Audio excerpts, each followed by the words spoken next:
ಬಾಲರಾಮ ಪ್ರಾಣ ಪ್ರತಿಷ್ಠಾಪನಾ ಕಾರ್ಯಕ್ರಮವನ್ನು ಚಿಕ್ಕಮಗಳೂರು ಜಿಲ್ಲೆ ಶೃಂಗೇರಿ ಶಾರದಾ ಪೀಠದ ಜಗದ್ಗುರು ಶ್ರೀ ಭಾರತೀ ತೀರ್ಥ ಮಹಾಸ್ವಾಮೀಜಿ ವಿರೋಧ ಮಾಡುತ್ತಿದ್ದಾರೆ ಅನ್ನೋ ಸುದ್ದಿ ಹಬ್ಬಿತ್ತು.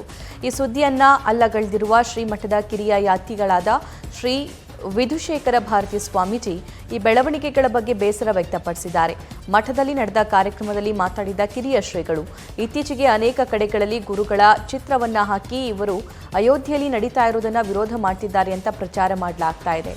ನಾವು ಎಲ್ಲಿ ವಿರೋಧ ಮಾಡಿದ್ದೀವಿ, ಹೇಗೆ ಹೇಳಿದ್ದು, ಎಲ್ಲಾದರೂ ಈ ರೀತಿಯಾಗಿ ಆಗಿದೆಯಾ ಅಂತ ಪ್ರಶ್ನೆ ಮಾಡಿದ್ದಾರೆ.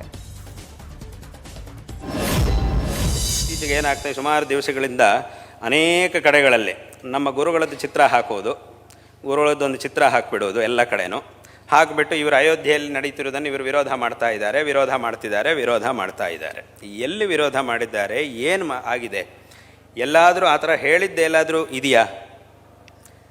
ಈಗ ವಾಸ್ತವವಾಗಿ ಗುರುಗಳ ದರ್ಶನವನ್ನು ಮಾಡುವುದು, ಸ್ವಲ್ಪ ಹೊತ್ತಾದರೂ ಗುರುಗಳ ದರ್ಶನ ಮಾಡುವುದು, ದರ್ಶನ ಸಿಗುವುದೇ ಇವಾಗ ಎಷ್ಟು ದುರ್ಲಭ ಆಗಿದೆ, ಎಷ್ಟು ಕಷ್ಟ ಆಗಿದೆ ಅನ್ನೋದು ಎಲ್ಲರಿಗೂ ಸಹ ಗೊತ್ತಿದೆ, ಎಲ್ಲ ಭಕ್ತರಿಗೂ ಸಹ ಗೊತ್ತಿರುವಂಥ ವಿಷಯ. ಇಂತಹದ್ರಲ್ಲಿ ಅವರು ಇದನ್ನು ವಿರೋಧ ಮಾಡ್ತಾ ಇದ್ದಾರೆ. ಬೇರೆಯವರು ಅವರವರ ಅಭಿಪ್ರಾಯಗಳು ಏನೇನೋ ಹೇಳಿರ್ಬೋದು, ಏನು ಬೇಕಾದರೂ ಇರ್ಬೋದು, ಅದರ ಬಗ್ಗೆ ನಾವು ಮಾತಾಡೋಕ್ಕಾಗುವುದಿಲ್ಲ. ಆದರೆ ಗುರುಗಳು, ನಮ್ಮ ಗುರುಗಳು ಅವರ ಒಂದು ನ್ಯೂಸ್ ಫಸ್ಟ್ ನಿರ್ಭೀತಿಯಿಂದ ನಿಮ್ಮ ಪರವಾಗಿ.